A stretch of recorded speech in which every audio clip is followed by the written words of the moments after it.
Oi pessoal, meu nome é Natália Alcântara, eu sou nutricionista e hoje a gente vai falar sobre o que substitui a carne. A gente já viu no vídeo anterior que sim, a alimentação vegetariana é completamente saudável, mas e agora, Natália? Como é que eu vou substituir da forma correta essa proteína animal que eu costumava comer? Então, o que vai substituir a carne são as leguminosas. Feijão, ervilha, lentilha, grão de bico, soja e amendoim. Posso consumir ovo ou leite derivado? Sim, se você quiser, mas o substituto dessa proteína animal serão essas leguminosas. Existem várias formas que a gente pode colocar essa leguminosa no prato, não necessariamente só em formato de grãos. Então pode ser em formato de pastinha vegetal, pode ser em formato de sopa, de hambúrguer, de bolinho. Então, a gente pode expandir aí as nossas opções de consumo dessa leguminosa. Por exemplo, uma sopa de feijão, um hambúrguer de lentilha, um macarrão de feijão preto que já existe no mercado. Então, todas essas são boas alternativas para colocar essa leguminosa no prato. Talvez culturalmente hoje você não tenha o hábito de consumir leguminosas em mais de uma refeição por dia. Então, nós brasileiros temos o hábito de comer, sei lá, no máximo uma concha de feijão, 2 conchas de feijão no almoço. Mas isso não é muito comum quando a gente expande para outras refeições, como no café da manhã e no jantar. Então, talvez essas alternativas de mudança no preparo possam ser bem úteis no processo de transição. Então, será que faz mais sentido consumir uma sopa de feijão à noite do que consumir o próprio feijão? Será que faz mais sentido consumir uma pastinha de grão de bico ou um tofu no café da manhã do que comer uma lentilha de manhã? Talvez sim.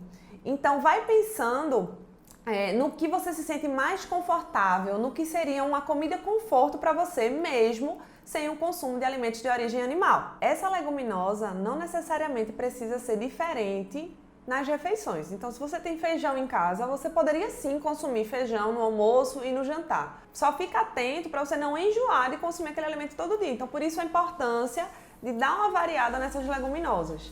Da mesma forma que você pode consumir sim mais de uma leguminosa por refeição. Então, pode consumir um grão de bico e uma ervilha no almoço, pode consumir uma soja e uma lentilha no jantar, não tem problema.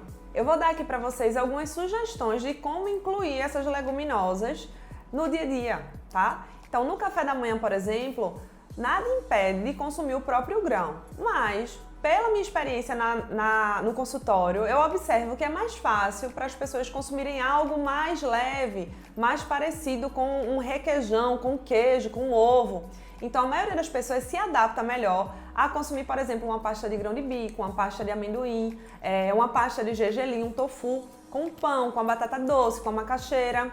Pode também incluir as frutas e adicionar linhaça, chia ou aveia, que são boas fontes de ômega 3 e de proteína vegetal, no caso da aveia. Em relação aos lanches, temos várias alternativas. Então, se a gente for pensar, a gente pode fazer um snackzinho de grão de bico, pode fazer um pudim de chia com leite vegetal, pode fazer também aquela combinação bem conhecida, que são as frutas com as oleaginosas. No almoço, a gente vai seguir o mesmo hábito que você sempre teve, porém tirando a proteína animal do prato e aumentando o consumo de leguminosas.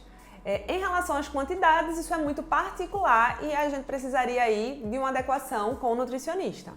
No jantar, se você tem o hábito de fazer uma ceia, de tomar uma sopa, pode ser uma sopa dessa leguminosa ou pode ser algo parecido com o café da manhã.